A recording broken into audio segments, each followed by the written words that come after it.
He cast an appraising look at the woman, his interested gaze lingering well below the woman's face far longer than necessary. "Do you now? Yes, and without delay, if you please." The innkeeper's brows lifted. He seemed uncertain of how to respond to a woman who dressed like a costermonger, but commanded him like a queen. Before he could respond, the inn door blew open, and the rain ushered in yet another arrival. A brown-skinned man with a lived-in face stooped over a worn leather valise. The woman addressed the newcomer in an unfamiliar tongue. She spoke so quickly that the words all seemed to run together. The woman's male companion nodded, set the bag down at her side and withdrew, the wind and rain blowing leaves across the stone-flagged floor as he made his exit. "What are you?" the innkeeper flushed as he stared after the man. "A blackamoor?" "She's Persian," one of the old soldiers cried out. "No, Arabian, that's it." One of his companions guffawed. "As if you'd know the difference, you old drunk." "I heard that kind of guttural talk in Egypt," the old soldier insisted, "when we fought against the frogs in Alexandria in 01. "They got camels out there, don't they?" another of their companions inquired. The innkeeper scowled at the woman. "We do not accommodate heathens. I require a chamber. The roads are impossible to travel on." The woman did not cower. To the contrary, Hunt admired the way she seemed to grow taller. She set a small bulging money pouch on the scarred counter.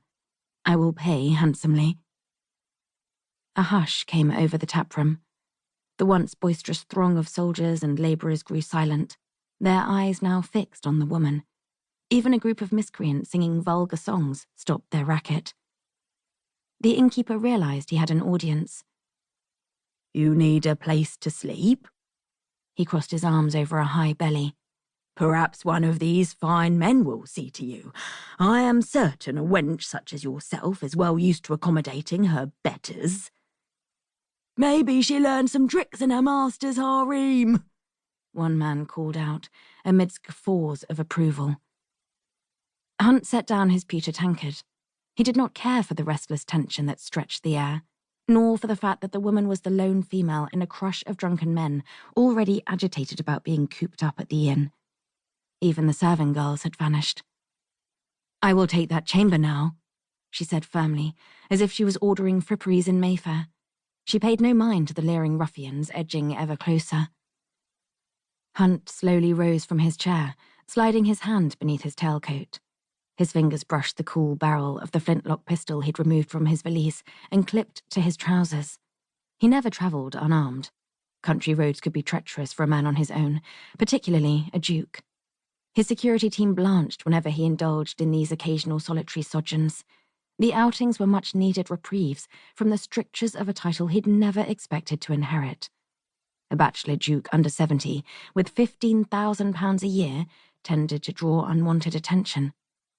"I got a room you can share, sweetheart." A man sitting with the old soldier separated from the crowd and sauntered up to the woman. A huge scar ran down the left side of his face, a jagged line dissecting one ruddy cheek. "How about we go up now, and you ride me like your people ride a camel in the desert?" "I got a bigger chamber." Another man, this one small and ragged, stood up, gyrating his bony hips indecently. "Come with me, and I'll take you for the ride of your life." "Ain't no reason the wench can't screw us both." Scarface grinned amidst the hoots of encouragement and slid a meaty hand down over the woman's bottom. Hunt vaulted across the room. "Get your hands off of her," he bellowed. A sudden burst of activity followed. Hunt barely registered the woman pivoting. Something glimmered in her hand. Before Hunt, or Scarface for that matter, knew what she was about, the woman had Scarface's arm twisted high up behind his back, and the gleaming edge of a curved dagger lodged under his chin. She stared at bony hips, who gaped back with wide, shocked eyes. "Would you still care to be next?" The words were mild, but Hunt noted that her breaths came faster and deeper. "I am more than happy to oblige." "'Twas just a jest." Raising hands, palms facing front in surrender, bony hips edged backward.